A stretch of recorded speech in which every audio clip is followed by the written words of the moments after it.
Ok team, bienvenue dans un nouvel épisode. Aujourd'hui on va parler programmation, on va parler périodisation. Alors ces derniers temps dans mes Q&A, j'avais toujours les mêmes questions. Les gens me posent la question, Kev, parle-nous de programmation, parle-nous de périodisation. Comment tu fais pour maintenir toutes ces qualités athlétiques? Et bien aujourd'hui je viens tout vous expliquer.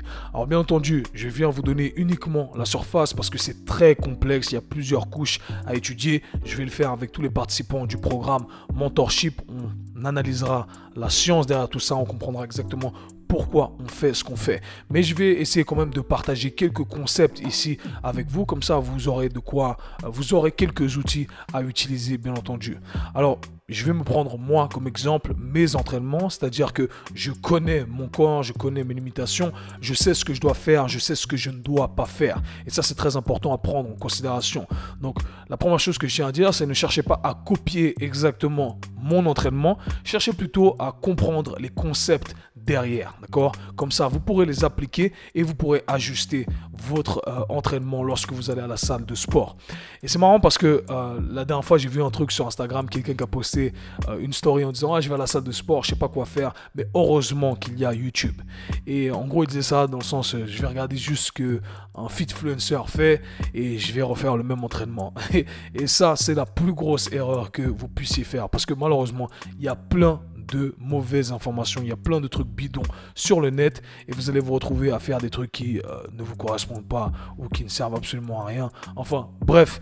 L'idée, c'est que vous puissiez ajuster le tout. Et même si vous décidez de suivre la programmation de quelqu'un, ce qui est très bien, il y a toujours des petits trucs qu'on peut ajuster en fonction de son ressenti, de ce qu'on cherche à faire, etc. Okay? Donc, suivre la programmation de quelqu'un, c'est bien, mais comprendre ce qu'on fait et comment on pourra adapter le tout, eh bien, c'est encore mieux. Même si vous suivez ma programmation, eh bien, je vous invite à le faire. Soyez toujours plus intelligent et plus renseigné sur le sujet. C'est comme ça que vous allez faire du progrès.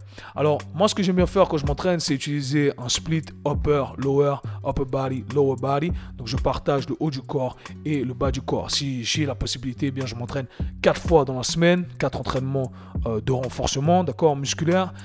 Si je peux plus des fois, sinon je peux moins, tant pis. 3 fois, je vais partir sur 3 full body ou alors upper, lower et full body. Bon, aujourd'hui, ce que je vais faire, c'est que je vais vous partager une de mes sessions lower body, donc bas du corps, axé sur le bas du corps, et une session axée sur le haut du corps, d'accord? Il y a plein de façons de créer un programme, mais moi, c'est ce que j'aime le plus, et peut-être que dans un autre épisode, j'expliquerai un peu pourquoi. Alors, pour commencer avec la session, on va commencer avec la session bas du corps, parce que c'est ma session préférée. Pour moi, c'est ce qui détermine votre côté athlétique. Le bas du corps, c'est vraiment stylé à voir. C'est ce qui va faire la différence. C'est ce qui a un transfert direct, je dirais, sur le terrain, si vous êtes un athlète, etc. Donc, pour moi, le bas du corps, c'est super important. Un autre disclaimer que j'aimerais partager ici, avant de commencer à décrire la session, c'est que moi, j'ai fait un choix. J'ai fait un choix en me disant, Kev, moi, je vais chercher à être bon partout, mais le meilleur nulle part. Et ça, c'est un choix qu'il faut assumer. Donc moi, je me dis, ok, Kev, moi, je vais avoir la capacité de me débrouiller partout, d'accord, sur tous les plans, sur tous les terrains, mais je serai le meilleur nulle part. Il y en a qui ne sont pas ok avec ça, qui préfèrent être le meilleur ou la meilleure dans une discipline. Moi, j'aime pas être dans un camp. J'aime pas aller à la salle et me dire, ok, je vais juste chercher à faire du deadlift et du squat et voir les chiffres monter. Moi, je m'en fous. Je vais pas aller à la salle pour me regarder devant le miroir et faire des pauses parce que je suis pas un bodybuilder. Moi, ce que je cherche à faire, c'est être le plus athlétique, courir plus vite, sauter plus haut, être performant sur le ring. Je suis un combattant après tout. Être performant dans d'autres sports, avoir la capacité de m'adapter dans d'autres sports parce que j'ai ce côté athlétique qui a un transfert direct dans d'autres sports. J'ai envie d'avoir un bon look, me sentir bien, confiant dans mon corps, un taux de masse grasse qui est bas, des muscles qui sont présents.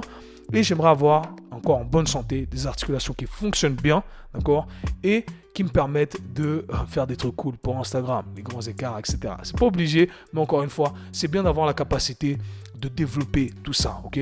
Donc c'est un peu mon système d'entraînement, c'est comme ça que je pense, et c'est ce que je viens partager avec vous. Donc je n'en dis pas plus, commençons avec la session bas du corps.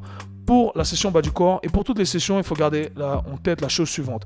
On cherche toujours à avoir une logique derrière ce qu'on fait. On ne fait pas les trucs simplement pour les faire. Quand vous allez à la salle de sport, si vous voulez utiliser ce système de pensée, eh bien, il faut vous dire la chose suivante.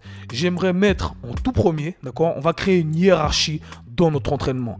On va mettre en premier lieu ce qui va taxer le plus notre système nerveux et on va y aller de manière décroissante en utilisant des modalités qui vont taxer de moins en moins notre système nerveux et à chaque fois on va travailler sur différentes qualités dans le but de développer ce côté athlétique complet, dans le but de développer toutes ces qualités physiques, ok? Et c'est ça qu'il faut garder en tête.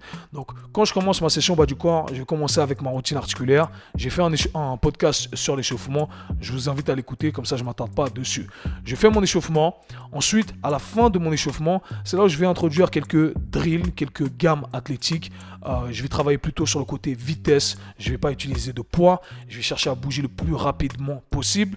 Et à la fin de mon entraînement, je vais essayer de monter cette partie-là graduellement. Je vais commencer avec des petits sauts. J'ai posté ça sur Instagram la dernière fois. Petits sauts, je commence avec 50% de mon intensité, ok, maximale.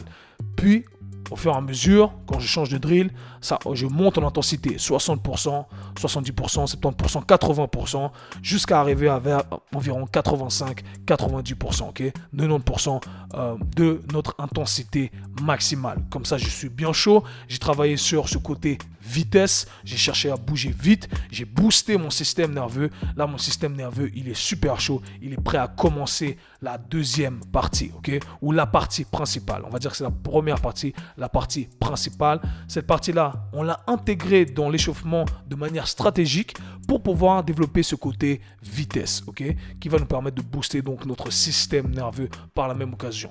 Ensuite, je vais commencer avec un sprint. Pour le bas du corps, moi, c'est ce que j'aime faire, un sprint. Sprint, intensité maximale, effort maximal, je travaille sur du 100%, 110%, je donne tout ce que j'ai, ok? Je prends des longs temps de récupération, je cours le plus vite possible, je me pose, je cours le plus vite possible, le repos, etc. J'aime bien travailler sur 5 à 6 sprints, d'accord? 5 à 6 séries. Ensuite, je passe à la deuxième partie. J'ai fait la partie principale, je passe à la deuxième partie. La deuxième partie, je vais choisir donc un exercice qui taxe un peu moins mon système nerveux, d'accord? Quelque chose qui me demande d'être un peu moins concentré. Mais je suis encore frais. J'ai encore du jus ici. Là, je vais choisir un exercice polyarticulaire, d'accord? En essayant de travailler avec une intensité élevée en utilisant des charges externes. C'est là où je vais choisir, par exemple, un squat, un deadlift, une variante. Moi, personnellement, j'aimerais commencer pour le côté plus athlétique avec un exercice axé plus sur une jambe, donc position asymétrique. C'est là où je vais choisir par exemple une fente bulgare, ok, un Bulgarian split squat. Si vous êtes un athlète, je vous invite à travailler avec une intensité qui vous permet de faire 3 à 5 répétitions, d'accord, parce que je pense que c'est plus athlétique qu'une répétition. Vous connaissez mon discours là-dessus. Si vous êtes de la population générale, d'accord, vous ne voulez pas sacrifier quoi que ce soit dans votre corps, vous ne voulez pas vous mettre à risque, on va travailler avec quelque chose qui nous permet de faire plutôt 6 à 8 répétitions, ok? Donc, quand même de la charge, quelque chose de lourd, d'accord? On lève des charges lourdes, je fais une jambe, je fais l'autre jambe, et là, je prends ma pause. Alors, il y en a qui préfèrent s'asseoir pendant leur pause. Moi, personnellement, j'aime rester actif. Donc, ce que je vais faire, c'est que je vais commencer à travailler sur mes épaules, d'accord? Je vais faire du travail très léger. Je vais juste chercher la congestion musculaire. Question d'être productif pendant mon temps de pause au lieu de rester sur mon portable, d'accord? Donc, je travaille sur mes épaules. Je finis ma série longue sur mes épaules. J'ai pris un poids léger. Je cherche juste la contraction musculaire. J'ai encore 20-30 secondes. Je bois une goutte et je repars pour ma deuxième série, ok? Et ainsi de suite. Je fais ça sur toutes les séries demandées. Ensuite, je passe à la prochaine partie, la partie complémentaire, durant laquelle je vais choisir toujours 2 exercices polyarticulaires, d'accord, qui me permettent de travailler sur ce que je n'ai pas pu éventuellement travailler durant la première partie. Donc imaginons que durant la première partie, j'ai choisi de travailler sur une amplitude partielle parce que j'ai voulu viser le côté plus athlétique, d'accord? Bien là, dans la deuxième partie, je vais travailler sur une amplitude complète. Et là, je vais chercher le bon juste milieu entre beaucoup de répétitions avec un poids très léger et un poids trop lourd qui me permet de faire peu de répétitions. Donc, je vais être dans ce spectre-là de ce qui me permet de développer du muscle, sentir cette congestion musculaire, mais on est quand même en train de lever de la charge. Et là, je vais utiliser mon amplitude complète de mouvement. Donc c'est là où, dans cette partie-là, je vais par exemple faire un goblet squat avec les talons élevés, où je vais plutôt mettre l'accent sur les quadriceps, et je vais coupler ça directement en superset. Donc 2 exercices à la suite sans pause avec un Romanian deadlift, un deadlift romain. Je fais mes 2 exercices, je prends ma pause. Ok. Là, en général, si on fait les 2 exercices avec une bonne intensité, et bien là, on peut se reposer un peu. Ok. Et ainsi de suite. Je refais ça. Bam, 2 fois, 3 fois. Ok. On to the next one. Je passe à la prochaine partie. La prochaine partie, eh bien, c'est là où je suis déjà cramé. Là, normalement, mon système nerveux, il est fatigué. J'ai plus assez de jus pour rester super concentré. Eh bien, c'est là où je vais choisir des exercices d'isolation. Le risque de se blesser est très bas à ce moment-là, d'accord? Et je vais finir les muscles, si on veut. C'est le finisher des muscles que j'ai recrutés jusqu'à maintenant. C'est là où je vais, par exemple, travailler plutôt sur mes quadriceps, sur une machine comme les leg extension, ok? Et les leg curls pour les ischio-jambiers. Ou alors, je pourrais très bien faire un jour focus quadriceps avec les leg extension et après travailler sur mes mollets. Je fais mes séries ici.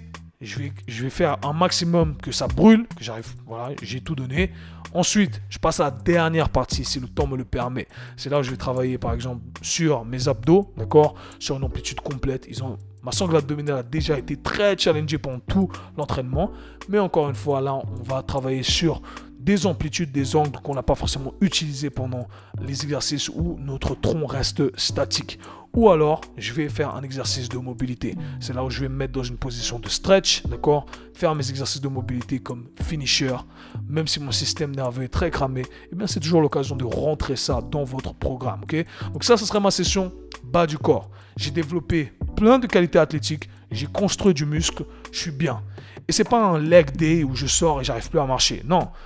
J'ai travaillé sur ma performance. J'ai fait quelques séries où je me suis poussé presque à bout, mais je ne me suis pas cramé. Moi, je suis un grand fan de ce que j'appelle la dose minimale effective. On va donner à notre corps ce dont il a besoin, juste ce dont il a besoin, pas trop, d'accord, pour ne pas se cramer, mais assez pour solliciter l'adaptation. Donc, pensez à ça comme si vous allez au soleil et vous restez juste assez de temps pour que votre peau soit bien caramélisée, bien belle, mais que vous vous arrêtiez juste avant que vous ayez le coup de soleil. Okay? C'est un peu ça l'idée. Il faut explorer un peu. Je ne vais pas rentrer dans les détails, mais vous avez le concept. Okay? Passons maintenant à ma session haut du corps. Une session haut du corps, comment j'organiserai le tout pour rester athlétique? Eh bien, je ferai la chose suivante. Échauffement, allez écouter le podcast. Ensuite, je travaillerai sur le côté vitesse. C'est là où je vais choisir un exercice de lancer de balle, par exemple, ou alors des pompes sautées, un truc comme ça. Je vais booster mon système nerveux petit à petit. Je monte l'intensité. Okay? Mon système nerveux, mon corps se prépare. Ensuite, je passe à la partie principale. Alors pour le haut du corps, c'est un peu particulier, d'accord? Pourquoi? Parce qu'on aura tendance à, dans les exercices polyarticulaires, à solliciter plutôt un côté ou l'autre. Donc soit l'avant, d'accord? Soit l'arrière. Moi, je ne suis pas fan du tout des splits. Je travaille que sur mon dos ou je travaille que sur mes pecs, je pousse. Moi, j'aime pas ça du tout. Perso, j'aime garder une harmonie dans le corps. Donc à chaque fois que je vais pousser, je vais tirer. Règle d'or pour moi, aussi simple que ça. Donc, je vais choisir un exercice principal. La partie principale, je vais choisir pousser et tirer horizontal. Simple. Développer couché par exemple et un tirage assis où je tire. Je pousse là, l'intensité maximale. On est toujours au top de la hiérarchie. Ok? On va choisir ce qui va taxer le plus au système nerveux. Je fais les 2 exercices avec intensité maximale. Bam, une série. Je prends ma pause.